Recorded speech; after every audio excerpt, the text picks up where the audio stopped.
তাই ঈশ্বর ফিলিস্তিনিদের অধিকার দিলেন তাদের উপর 40 বছর ধরে রাজত্ব করবার। তখন তিনি শিমশন নামের একজন পুরুষকে নির্বাচন করলেন তাদেরকে উদ্ধার করার জন্য। কথা দিয়েছিলেন যে তিনি এক পুত্র সন্তানের জন্ম দেবেন। শিমশনকে ঈশ্বরের কাছে 3টি প্রতিজ্ঞা করতে হয়েছিল।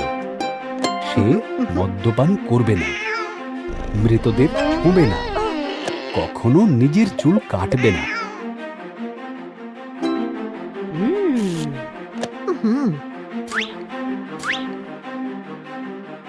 শক্তিশালী করে তুললেন। তিনি একটি সিংহকে হত্যা করলেন এবং মৌমাছিরা সে মৃত সিংহের গায়ে মধু তৈরি করল।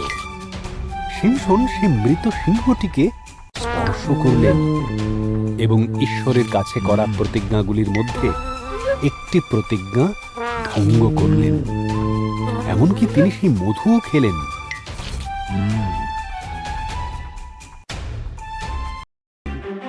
কেন শিমশন এত শক্তিশালী সেটা খুঁজে বের করার জন্য পলেস্তীয়রা দলিলাকে প্রচুর অর্থ দেবার আশ্বাস দিল। দলিলা শিমশনকে বারবার জিজ্ঞাসা করতে লাগল,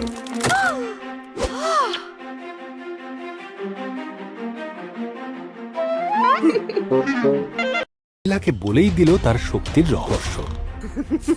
যদি আমার চুল কাটা যায় তাহলে আমার শক্তিও চলে যাবে। তাই যখন শিমশন ঘুমিয়ে পড়ল, দলিলা একজন মানুষকে ডেকে পাঠালো তার চুল কেটে দেবার জন্য। শিমশনের শক্তি চলে গেল।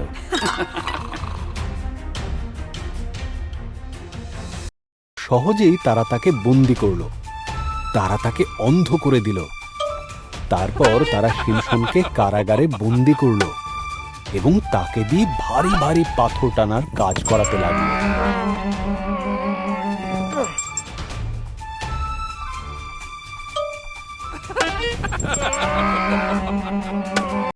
পূর্বের অবস্থায় ফিরে এলো।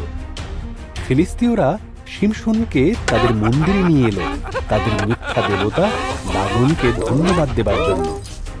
যেহেতু তারা শিমশনকে পরাজিত করতে পেরেছে, শিমশন শেষবারের মতো ঈশ্বরের কাছে তার শক্তি ফেরত চাইল।